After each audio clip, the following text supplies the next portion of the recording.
prostrate fall.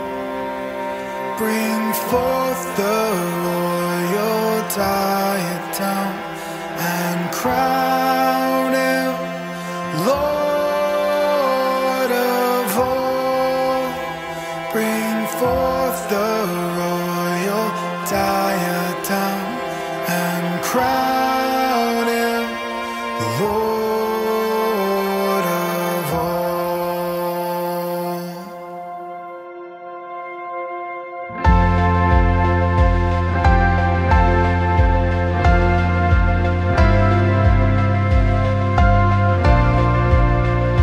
O seed of Israel's chosen race, now ransomed from the fall.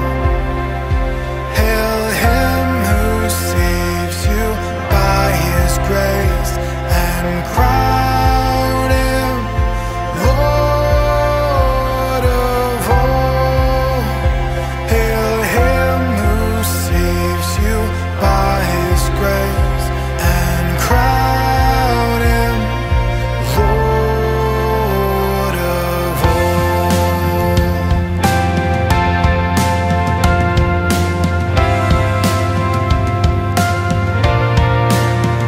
Sinners whose love can never forget the wormwood and the gall. Go spread your trophies at his feet and crown him Lord of all. Go spread your trophies at his feet and crown him Lord of all.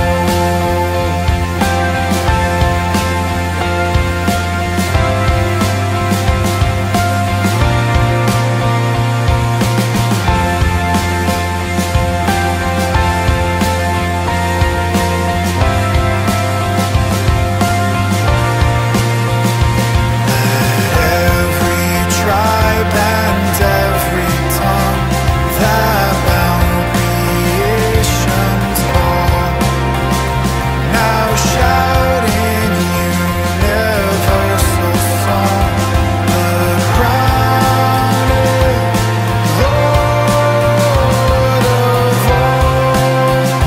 Now shout in universal song, the crown is Lord of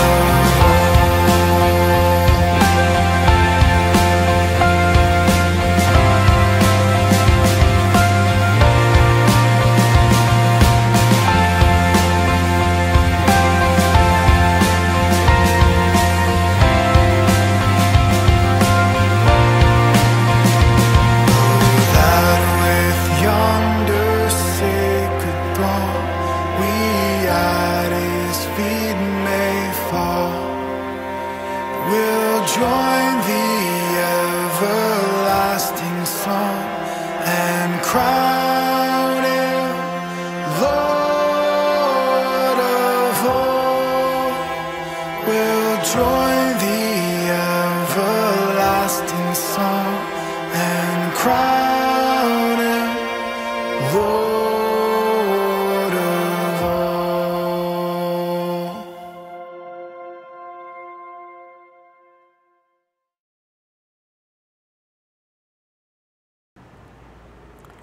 Good morning po. Welcome again dito po sa aming prayer covenant na ginagawa po tuwing alas 6 ng umaga, Lunes hanggang Sabado. At isang kasiyahan at kagalakan na magkasama-sama tayo muli ngayong umaga. Tayo po'y manalangin. Diyos namin makapangyarihan sa lahat, sa gitna ng aming devotion ngayong araw na ito, Panginoon, Ikaw ang pumagitna. Ang iyong banal na Espiritu ang siyang sumaamin, O Lord, nang maintindihan namin, Panginoon, ang mensahe na gusto mong iparating sa bawat isa sa amin, O Lord. Lord, gamitin mo ang iyong lingkod at itago mo ako, Panginoon, sa iyong likuran ng amahayag, Panginoon, ang iyong kaluwalhatian. Ang lahat ng ito'y dinadalangin namin sa matamis na pangalan ni Jesus. Amen. Ang ating pong leksyonaryo ngayon ay matatagpuan po sa Book of Acts, Mga Gawa, chapter 3, verse 17 to 19. And I will read the 3 verses. 17. Now, brothers, I know that you acted in ignorance, as did your leaders. 18.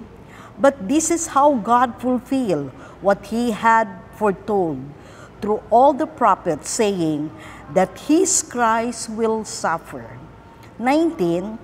Repent, then turn to God, so that your sin may be wiped out, that times of refreshing may come from the Lord. This is the Word of God. Sa mga binasa natin, dito ko makikita yung pagmamahal ng Panginoon, the strongest love na aking nakita. And it is the reflections of God's love. Andito yung desire niya to have a close relationship to each and every one of us. Sa kabila ng ating pagkukulang at pagsuway sa Kaniya, ano ang sabi niya dito? We only acted because of our ignorance. Sabi nga doon sa last word, diba? Sa 7 last word, Father, forgive them, for they know not what they do. Hindi natin alam ang ating ginagawa na andoon ng pangunawa at pagpapatawad agad ng ating Panginoon sa ating mga pagkukulang na nagawa sa Kanyang harapan. Then on 18, sabi dito, ang Diyos pa ang umabot sa atin o gumawa ng paraan. God provided a way to welcome us back. His prodigal son, tayo, na mga anak niya na patuloy na nagkukulang sa Kanya. And it is through Jesus Christ. Sabi sa 18, His Christ would suffer. He sent His only Son down from heaven so He could suffer and die for our sins. Alam nyo, no love is greater, wider, and deeper than that of our Father God. A forgiving heart that erases lahat, binura niya. Walang itinariang bahid sa ating mga puso. Pinatawad niya ang ating kasalanan. Kahit no turning back sa Kanya, hindi niya natitignan ang ating mga nakaraan once we come and seek His forgiveness. Tapos doon sa 19, sabi niya, repent. The time of refreshing may come from the Lord. Repent. Isang act. It is an act of humility. Dahil when you say repent, we recognize one's wrongdoing. Yung ating pagkakamali ay ating nire-recognize.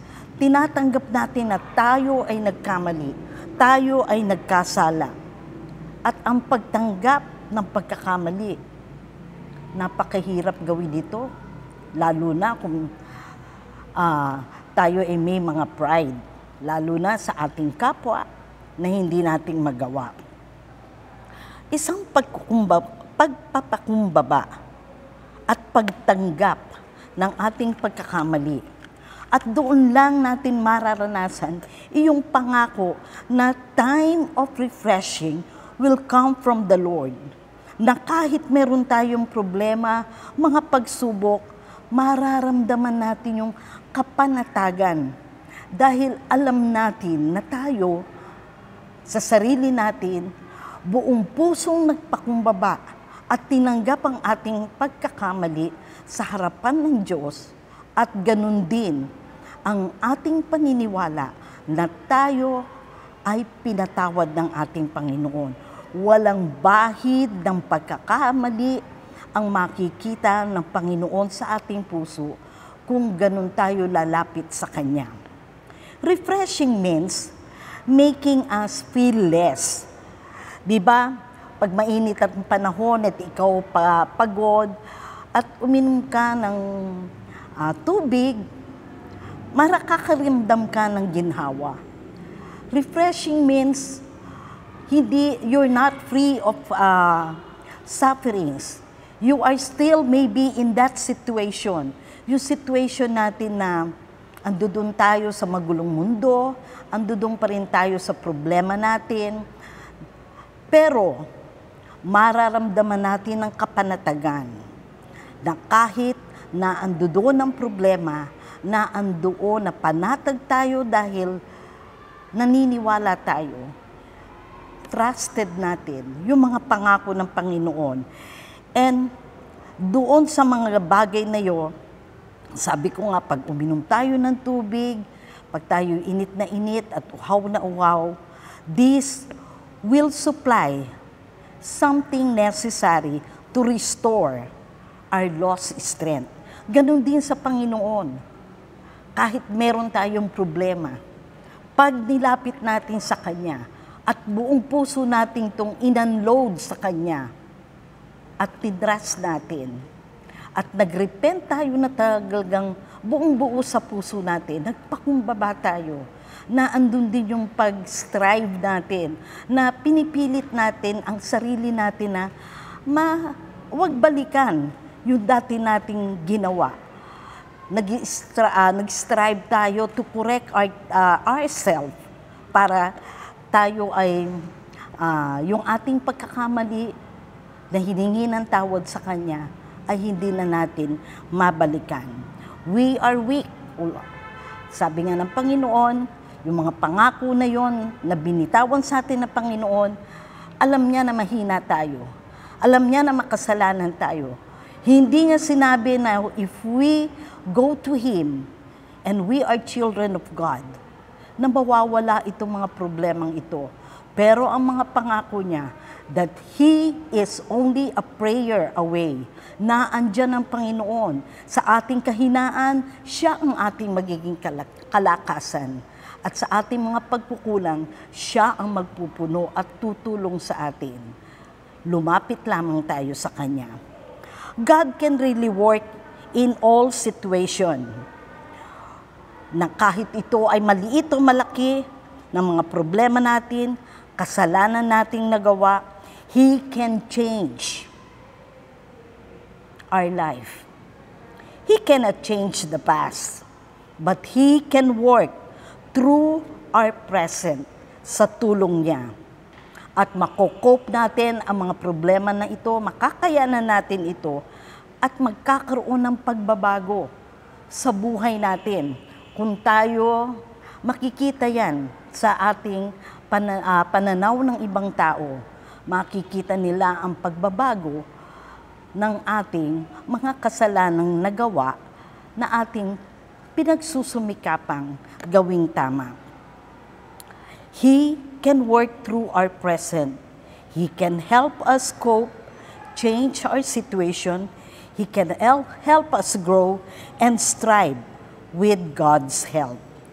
He, our God, is the only one who can restore our life and our soul. To God be the glory. Tayo po'y manalangin. Lord God, thank you for being so forgiving and for your love, na kahit hindi kami worthy, Lord, salamat for your understanding. At salamat sa mga pangako mo na ibinibigay mo sa amin na nagiging kalakasan at pag-asa. Patuloy kami na iyong pinapatnubayan at tinutulungan, O Lord.